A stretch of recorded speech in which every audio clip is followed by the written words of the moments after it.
Paz e graça aos irmãos. Antes das nossas crianças irem para o departamento infantil, nós queremos agradecer a Deus. Que bênção é nos tempos que nós vivemos, de tanta confusão, em que a família tem sido bombardeada de todos os lados, que os princípios para a família estabelecidos na palavra de Deus, na Bíblia, têm sido aviltados, desrespeitados, afrontados. Não foi diferente no Império Romano. E as decisões que as nossas autoridades possam tomar não são decisões tão diferentes do que a Igreja Apostólica viveu e do que ela proclamou como ideal, não dela, mas de Deus para a família. E nós queremos nos unir nesta manhã ao motivo de gratidão às bodas de seda, o ônix, por esses 12 anos de casamento. Eu queria convidar a José Carlos Vanderlinden e Miss Lene Seixas Vanderlinden. E como fruto da união deles, nossa Luísa, não é, Luísa?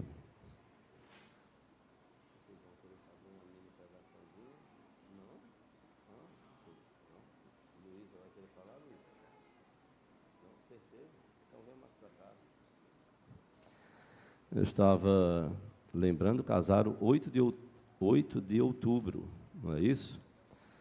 Hã?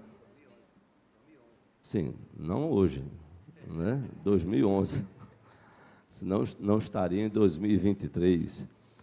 E eu estava lembrando que, naquela data, o pastor Miqueias Paz Barreto esteve trazendo a palavra, né? Deus levou o pastor Miqueias Paz Barreto, de saudosa memória, nesse contexto da Covid, mas Deus nos brindou e nos abençoou ao longo de tantos e tantos anos e décadas como pastor da Igreja Batista, lá da Concórdia, que está comemorando agora, nesses dias, 100 anos de existência. E nós estamos rumo aos 90. Nós louvamos muito a Deus. A palavra que foi pregada e como Deus, na sua graça e misericórdia, como diz a palavra, Ele estende as suas misericórdias até 1000 gerações. E que a gente aprenda dia a dia a andar na presença do Senhor. Vamos orar, vamos agradecer por essa bênção. Senhor, nós louvamos, Senhor, pela vida dos teus servos. Nós louvamos porque na tua graça e misericórdia, na tua providência, há 12 anos o Senhor uniu Zé Carlos e Missilene como fruto do amor deles na tua presença. O Senhor os presenteou com Luísa. E te louvamos, ó Deus, pelas muitas e muitas bênçãos derramadas, pelo reconhecimento que eles têm, que não poderiam ter chegado até aqui e não poderão prosseguir sem a tua bênção, a tua direção, os teus livramentos, a tua boa mão estendida sobre os teus servos, Senhor. Nós te louvamos por esses momentos que nos dão a cada dia a certeza de que precisamos estar sempre, Senhor, na tua presença, buscando fazer a tua vontade, para que também como família possamos colher das bênçãos do Senhor. Nós te oramos assim, pedindo também a tua bênção sobre os nossos pequeninos, neste momento, sobre cada criança, quando elas forem para o departamento infantil, que elas possam estudar a tua palavra e crescerem na tua palavra. Nós te oramos assim, no nome de Jesus, para a glória dele. Amém, Senhor.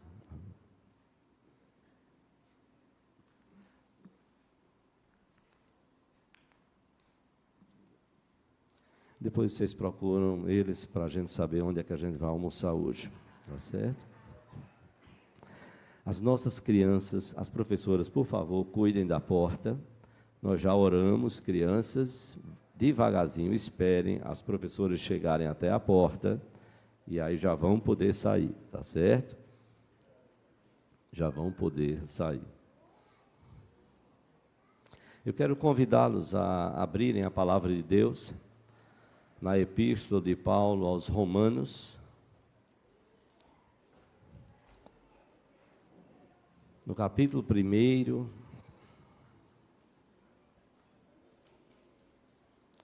Epístola de Paulo aos Romanos, no capítulo 1. Quero ler e pedir a sua atenção para a leitura dos versículos 16 e 17.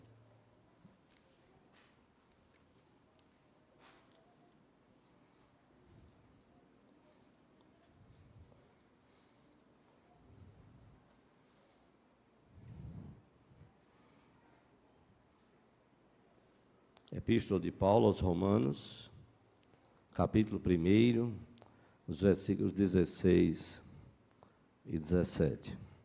Nos diz a palavra de Deus, Romanos, capítulo 1, versículos 16 e 17.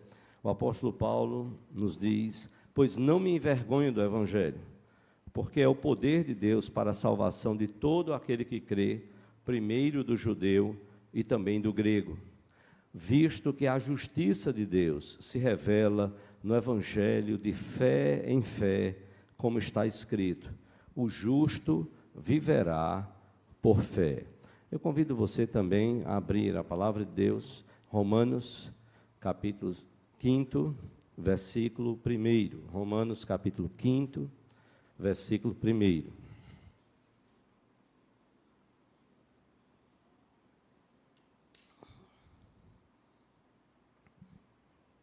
Diz o apóstolo Paulo: justificados, pois, mediante a fé, temos paz com Deus, por meio de nosso Senhor Jesus Cristo. Justificados, pois, mediante a fé, temos paz com Deus, por meio de nosso Senhor Jesus Cristo. Quem aqui é justo, levante sua mão. Quem for justo, levante sua mão. Amém. O primeiro que levantou a mão foi, pelo que eu vi daqui, filho de Dani e Vitor. Foi o primeiro. Heitor, foi o primeiro que levantou a mão. Tem mais algum justo, fora eu e Heitor? Não. Tem, Joselito está por ali. Isso mesmo, Heitor. Em Cristo Jesus nós somos justos. Lutero, e nós estamos nesse contexto de comemoração, aniversário da Reforma, 31 de outubro, Lutero tentou de tudo. Era um homem muito sério na sua vida religiosa, um monge agostiniano. Desde dormir sobre um chão duro, frio, como penitência, até subir de joelhos à chamada escala sancta, que se diz foi trazida da casa de Pilatos, onde imagina-se, a tradição diz, que Jesus teria subido aquelas escadas para ser julgado perante ali os judeus que estavam trazendo até Pilatos a situação de Jesus, com vistas e com desejo de matarem a Jesus, e isso só o Império Romano, humanamente falando, é que poderia autorizar isso. Lutero subiu, diz a história, essa escada, essa chamada escala sancta de Roma, como penitência, de joelhos, e quando chegou lá em cima, a dúvida dele ficou para a história. Foi dito a ele que, através dessas penitências, a alma do seu pai pularia do purgatório para o céu. E quando ele chegou lá em cima, a dúvida que ficou no seu coração foi: quem me garante? Quem me garante que, de fato, isso vai acontecer? Nada funcionou para Lutero na sua busca por essa justificação. Monastérios, disciplinas, confissões, absolvições, boas obras, penitências. Lutero era tão rígido contra si mesmo, que diz a história que depois de uma série de confissões no seu quarto, depois de flagelos, ferindo o seu corpo com chibatadas, ele, depois de um período longo de confissões e chibatadas e penitências, diz a história que ele saía do seu quarto e andando pelos corredores do mosteiro, quando ele lembrava de algum pecado, ele disse: eu esqueci de confessar. Voltava para mais uma série de confissões e flagelos. Lutero entendia, pelo que a Igreja Católica ensinava, que através daquelas penitências, ele teria então perdão dos seus pecados. Em Gálatas, capítulo 2, versículo 6, se você abrir lá a palavra de Deus, Gálatas, capítulo 2, versículo 16, Gálatas 2, 16, o apóstolo Paulo escrevendo aos irmãos da Galácia, e irmãos que estavam voltando ao judaísmo, voltando à lei, e achando que pela lei poderiam então ser perdoados pelo cumprimento da lei. No capítulo 2, versículo 16, Paulo, ainda que no versículo 15, ele diz, 2,15, nós judeus por natureza e não pecadores dentre os gentios, ou seja, nós não somos pagãos, não pecamos como eles, não vivemos como eles. Aí Paulo diz, porque alguns judeus se gloriavam, não, nós não somos como esses pecadores miseráveis, como esses gentios, como esses que não são judeus. Aí Paulo diz, sabendo contudo que o homem não é justificado por obras da lei, e sim mediante a fé em Cristo Jesus. Também temos crido em Cristo Jesus, para que fôssemos justificados pela fé em Cristo, e não por obras da lei, pois por obras da lei ninguém será justificado. A lei mostra muito o contrário, não que nós somos justos, não que nós somos justificados, mas a lei mostra que nós somos pecadores e merecedores do castigo e da ira de Deus. E é um assunto muito profundo, eu não vou me aprofundar aqui nessa pastoral, sobre a ira de Deus. Quem vive no pecado, vive debaixo da ira de Deus, até que Deus conceda a sua graça, a sua misericórdia, gere no seu coração quebrantamento, mudança, assim como fez com Pedro, quando chorou amargamente depois de ter negado o Senhor Jesus Cristo. Paulo diz então que nós não podemos ser justificados pelas obras da lei, e os judeus buscavam isso.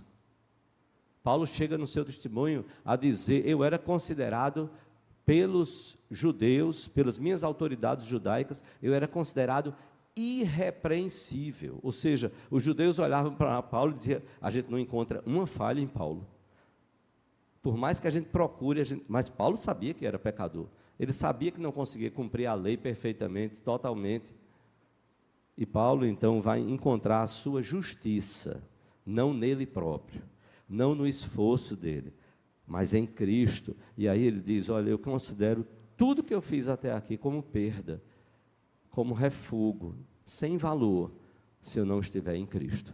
Tudo que eu tenho que fazer é por Jesus na minha vida.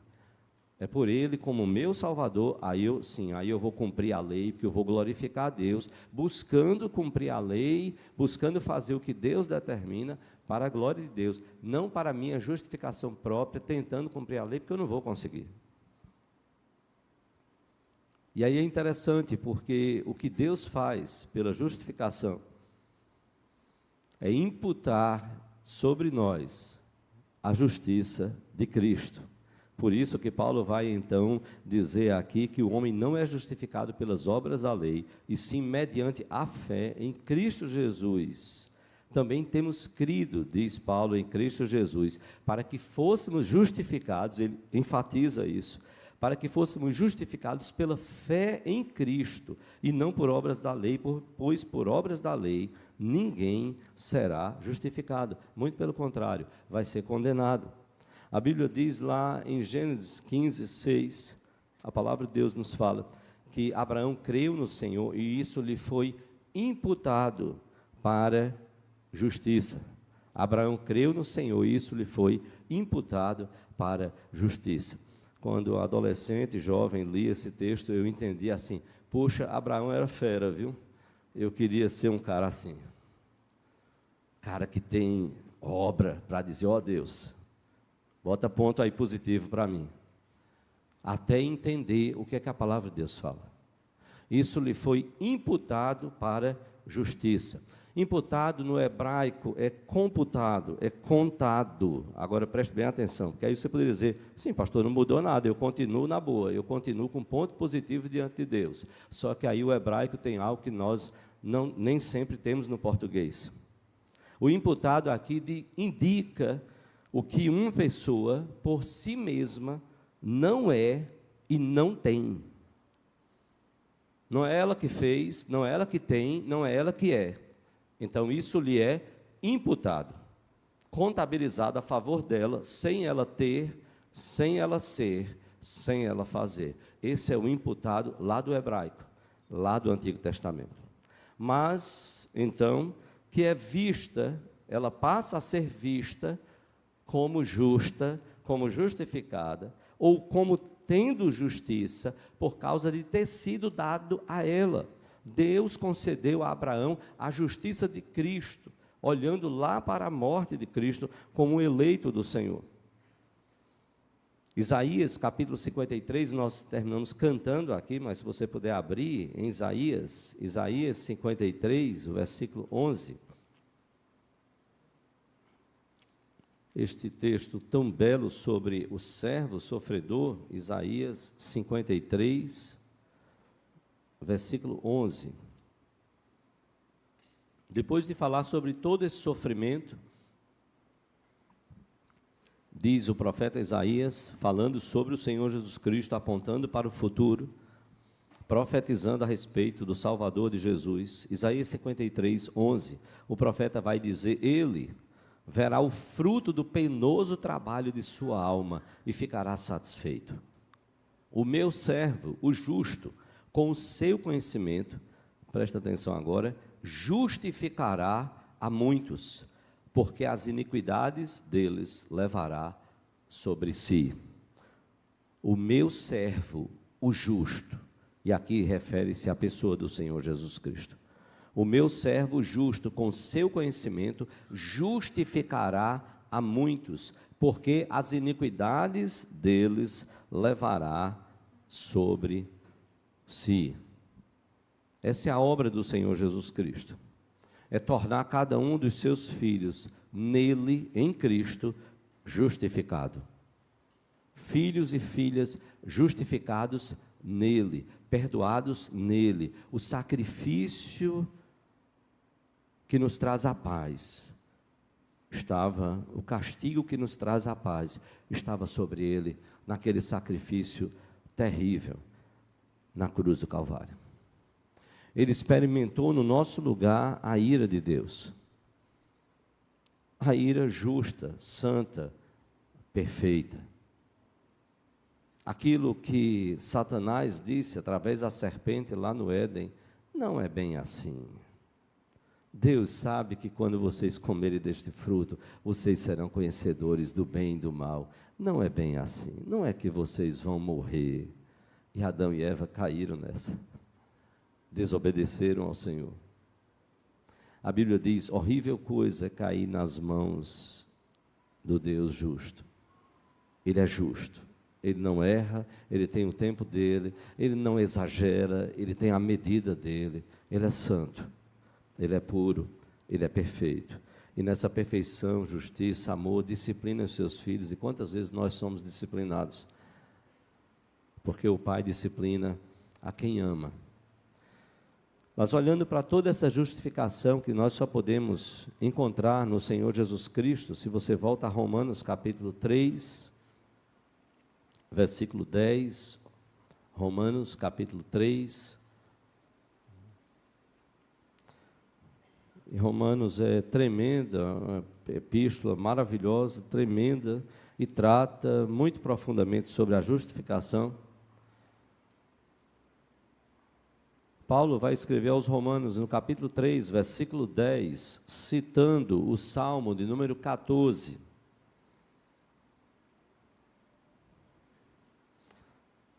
Paulo, então, vai citar aqui nesse versículo 10, ele vai dizer, como está escrito, não há justo, nenhum sequer. Não há justo, nenhum sequer. E pasmem, se você olhar o Salmo 14, e se você olhar toda a citação que Paulo fala aqui, Paulo está tentando dizer, nada na nossa natureza foi deixada fora do pecado. A ideia arminiana que não, teve uma partezinha do ser humano que ela ficou livre, e aí o homem dá para dar um jeitinho aqui, um jeitinho ali. Não, não. A Bíblia não diz isso. A Bíblia, muito pelo contrário. O Salmo, só para citar 2 textos, certo? Fora tantos outros. Só para citar 2 textos bem simples. Salmo 14 e aqui, Romanos 3. Paulo vai dizer, não há nenhum justo sequer. Não há quem entenda, não há quem busque a Deus. Todos se extraviaram, a uma se fizeram inúteis. E aí ele vai se dar, não há quem faça o bem, não há um sequer, não há nenhum sequer. Aí ele vai falar, a garganta deles, a língua deles, a boca deles, os pés deles, tudo isso é marcado pelo pecado. E o que é que Paulo está tentando dizer? Todo ser humano foi tomado pelo pecado. A imagem de Deus, a imago Dei no homem, foi manchada pelo pecado nas nossas vidas. E aí o homem foi totalmente atingido pelo pecado. Por isso que ele vai ser chamado de morto. E se Deus não der vida a ele, ele não tem como reagir e responder a Deus. Não há um justo. Por isso que Jesus é destacado e chamado de o justo. E aí você, sim, mas pastor, e quando a gente consegue fazer assim uma coisa boazinha? A gente parece que consegue praticar uma justiçazinha. E a gente vai tentando, parece que eu tenho alguma coisa boazinha. Lembre-se, nós temos a imagem de Deus, ainda que manchada pelo pecado. Mas sabe como a Bíblia se refere às nossas, entre aspas, pretensas justiças? Está lá em Isaías capítulo 64. Isaías capítulo 64.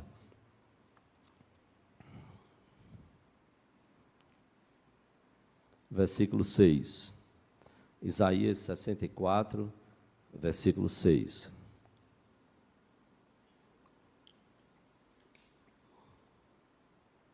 Mas todos nós somos como o imundo, e todas as nossas justiças como trapo da imundícia. Todos nós murchamos como a folha, e as nossas iniquidades como um vento nos arrebatam. Todos nós somos como o imundo. E olha que Isaías está falando para o povo de Israel, que tinha a lei de Deus, que tinha que cumprir, que buscava, muitos buscando ser fiéis a Deus, sim. Aí Isaías diz, todos nós, ele está incluso aqui, todos nós somos como o imundo, e todas as nossas justiças como trapo da imundícia. Até hoje eu não entendo muito bem porque colocaram o apelido do meu irmão, quando a gente estudava no Agnes, colocaram de Mulambo. Era Mulambo o apelido dele. Não é que ele andava mulambado, mas eu disse, rapaz, por que isso? Sei lá, era o jeito dele, o que era? O que é o mulambo?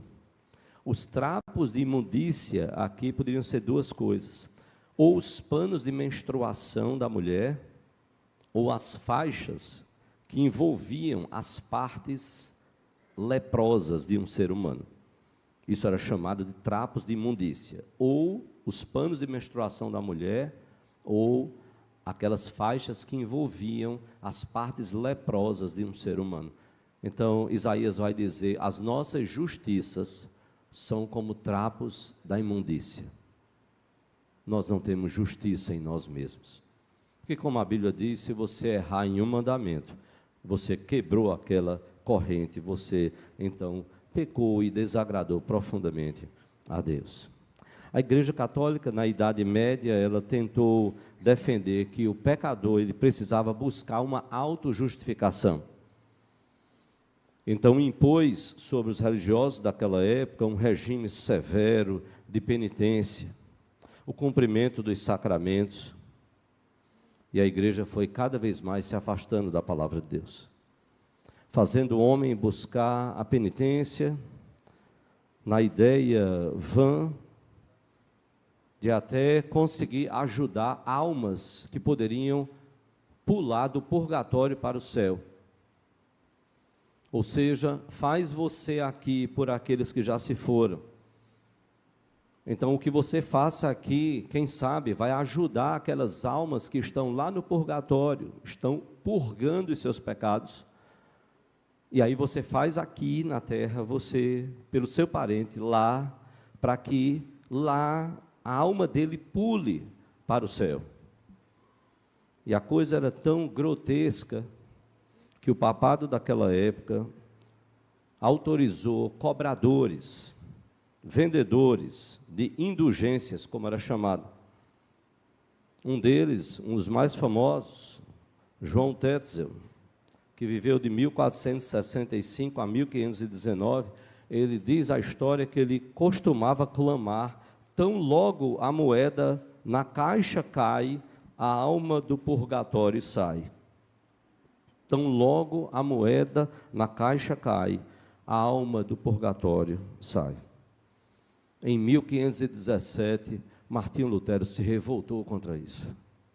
Você já parou para pensar o que é um monge buscar a Deus sinceramente, se flagelar até para alcançar o perdão de Deus? Que vergonha do que a igreja fez. Que vergonha. Arrecadando para construir, como ficou na história conhecido, a Basílica de São Pedro. Como diz a história que uma das autoridades chegou para um dos papas, se referindo àquele texto que Pedro e João dizem: nós não temos prata nem ouro, mas o que nós temos, nós te damos, em nome de Jesus Cristo Nazareno, levanta-te e anda. Diz que um dos papas, olhando para a riqueza da igreja, disse: nós já não podemos dizer como os apóstolos, né? Não temos nem prata nem ouro, porque estavam cheios de prata e ouro. E um desses, se não me falha a memória, cardeais, chegou para o Papa e disse: mas nós não podemos também mais dizer, como os apóstolos, em nome de Jesus Cristo, levanta-te e anda. A igreja vai apodrecendo quando ela não busca a direção e a bênção e a palavra do Senhor. Lutero se levantou com as suas 95 teses, denunciando a vida promíscua de tantos e tantos líderes da igreja. Havia muitos deles que não queriam aquilo, como Lutero, e não queriam sequer sair da igreja daquela época, até que foram expulsos. E o que é então a justificação? A justificação, como lemos ali em Romanos capítulo 5, versículo 1, justificados, pois, mediante a fé, temos paz com Deus. Justificados, pois, mediante a fé, temos paz com Deus, por meio de nosso Senhor Jesus Cristo. Hoje não se tem na Igreja Católica as indulgências, mas sim as boas obras que as pessoas podem fazer aqui na terra e aliviar almas lá no purgatório. Isso é heresia. E se você tiver a oportunidade de mostrar às pessoas, mostre em amor. Mostre a elas em amor. Mostre a elas o que a palavra de Deus fala.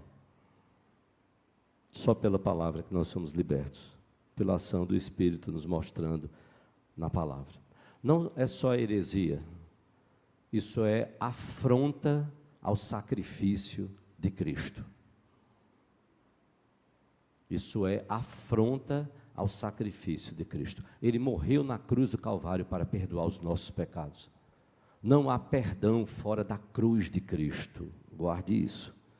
E Paulo fala aqui: justificados, pois, mediante a fé, temos paz com Deus, e parou aí? Não, ele diz, por meio de nosso Senhor Jesus Cristo. E Paulo é enfático em todas as suas epístolas. Não é nem pelo que eu e você nós façamos na igreja evangélica ou qualquer outra igreja. Não é porque eu e você lemos a Bíblia todo dia, não é porque eu e você cantamos louvores, vimos à igreja, damos dízimos e ofertas, participamos de trabalhos, de ministérios. Nada disso nos justifica, se não for o sacrifício de Jesus na cruz do Calvário, para perdoar os nossos pecados. É Deus que em Cristo nos torna justos, não como perfeitos, não. Ele aplica a justiça em nossos corações. É Deus quem aplica a justiça de Cristo Jesus em nossos corações. Nós somos chamados de justos na Bíblia, ou justificados, isso por meio do Senhor Jesus Cristo e do justo juiz, colocar sobre nós essa justiça. Não vou aprofundar também aqui, porque o tempo não vai dar, mas quem sabe em outro momento. Talvez você olhe Tiago, e Lutero teve muita resistência a entender que Tiago era uma epístola inspirada por Deus, porque Tiago vai falar lá e vai dizer, olha, nós não somos justificados só pela fé, tem as obras, tal, e Tiago vai detalhar lá. E é muito interessante porque Tiago não está questionando a justificação pela fé, ele está dizendo, ele está questionando a fé sem obras. Como é que você mostra a sua fé? A fé é algo abstrato. E de que forma você testemunha, de que forma você mostra a sua fé? Através das obras. Por isso, Paulo vai falar lá em Efésios capítulo 2, pela graça sois salvos. É interessante, você faz uma pegadinha com o crente, você fala assim, nós somos salvos pela, aí ele faz fé, não, pela graça. E qual é o meio que Deus usa? A fé, mediante a fé, mas nós somos salvos pela graça de Deus, o favor dele. Não fui eu que cheguei para Deus para dizer, Deus, senta aqui e eu tenho uma lição para te dar. Eu consegui, pelos meus raciocínios lógicos, teológicos, psicológicos, sociológicos, chegar à conclusão que Jesus Cristo é o Filho de Deus. Eu sou ou não sou fantástico, Deus? Não, é graça. Como Jesus disse, se o Pai não me enviar, vocês não viriam a mim. Se o Pai não tivesse enviado. Então é graça. Paulo vai dizer, pela graça sois salvos mediante a fé. Aí Paulo diz, isto não vem de vós, é o que?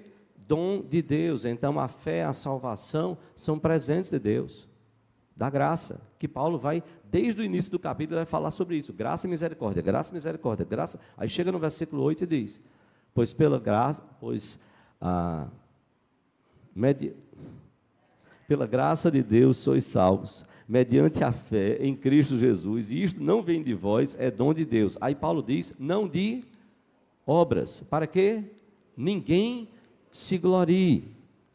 Ah, vocês estão filando aqui?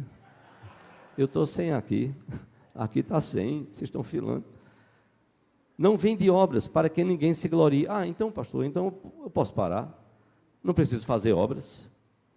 Aí Paulo vai dizer, pois somos feitura dele, criados em Cristo Jesus, para o quê? Para as boas obras. Que obras? As quais Deus, de antemão, preparou para que andássemos nelas. Eu não sou salvo pelas obras, mas eu sou salvo para fazer as boas obras. Sim, que Deus já determinou, que Deus tem, que Deus orienta na sua palavra. Por isso Jesus vai dizer lá no Sermão do Monte, que nós devemos praticar as boas obras, nós devemos praticar as obras, para que os homens possam ver, assim brilha a vossa luz diante dos homens, e vejam as vossas boas obras, e glorifiquem ao Pai que está nos céus. Então as obras têm o seu lugar como consequência, não como a causa da nossa salvação. Nós não somos salvos pelas obras, nós não somos justificados pelas obras, não. Porque no final das contas nós teríamos mais dívida com Deus, e bastava errar uma vez, um pecadinho, já seríamos pecadores, imperfeitos, e não teríamos como barganhar e não temos como negociar com Deus. A fé que nós temos é um dom de Deus. E as boas obras que nós conseguimos fazer é pela graça e misericórdia do Senhor. E Deus cobra de mim e de você. Pedro mesmo vai falar sobre isso, lá em 1 Pedro capítulo 4, que nós devemos sofrer na prática de boas obras. Para que as pessoas vejam o nosso bom procedimento, para que elas glorifiquem ao Pai. É melhor sofrer fazendo a vontade de Deus, do que tendo uma vida no pecado. Então eu quero terminar estimulando você a lembrar disso. Nós somos justificados em Cristo. Em Cristo. Tudo que nós fazemos não é para termos o favor de Deus. Isso é religião. Do latim, religare. É tudo que o homem faz na direção de Deus para ser aceito por Deus. Não, nós não precisamos disso. Nós temos o nosso mediador, o nosso advogado, Cristo Jesus. Nós não fazemos para sermos aceitos por Deus. Romanos 5:8, mas Deus prova o seu próprio amor para conosco, pelo fato de ter Cristo Jesus morrido por nós, sendo nós ainda pecadores. Ele nos amou. É por isso que eu gosto muito daquele louvor, para a gente não perder o louvor todinho, a gente trocou só uma palavra. Você lembra quando o louvor fala de que Deus, como uma mãe, não nos deixou no deserto? E aí tem essa parte do louvor que ele diz, uma parte diz lá, você acreditou, isso é tudo. Aí todo o restante está perfeito, da letra. A gente trocou só essa palavrinha. Você acreditou. Não, você me transformou, isso é tudo. Pronto, trocamos só essa palavrinha. Você acreditou. Não, porque Deus não acredita na gente. Agora, se você me mostrar aqui que Deus acredita, e Deus, acreditando que Abraão ia sair realmente da terra, chamou ele. Não, Deus não acredita na gente. Deus não precisa acreditar em nós, não. A vontade dele, quando ele quer, ela é feita. Não tem conversa. Abraão, você vai sair, quer queira ou não. Porque Deus é perfeito, Ele é santo, Ele é puro, Ele é amoroso. Ou você pega o seu filho de 1 ano de idade e diz, e aí, filhão, vai querer pular no abismo? Não. Vai querer cair aqui na piscina de adultos e se afogar ou não? Fica à vontade, você está livre. Que é isso? Eu sou pai, eu vou intervir, por amor, veja, eu sou imperfeito, pai, eu vou intervir em relação, as filhonas casaram, certo, eu entendo que diante de Deus eu tenho responsabilidade, casadas, tem limite, certo, eu sou imperfeito, eu quero o bem delas, você não quer o bem dos seus filhos pequenos? Você vai deixar que eles decidam as coisas? Não, como pai e mãe, você vai se preocupar em buscar o melhor para eles. Aí eu olho para tudo que a Bíblia diz de Deus, bem sei que tudo pode e nenhum só de teus planos pode ser frustrado. Deus é quem efetua tanto o seu querer como realizar. Louvado seja o teu nome, Senhor. Porque quando eu quero fazer o errado, e que o Senhor não quer, o Senhor me impede, e louvado seja o teu nome, porque eu não teria forças para resistir a Satanás, se não fosse o Senhor, qualquer um de nós. E pelo amor que o Senhor nos tem, Ele até nos permite, muitas vezes, até cairmos em algumas coisas, para nos ensinar, nos disciplinar, sim, mas a vontade dEle é como Jó disse, nenhum só dos teus planos pode ser frustrado.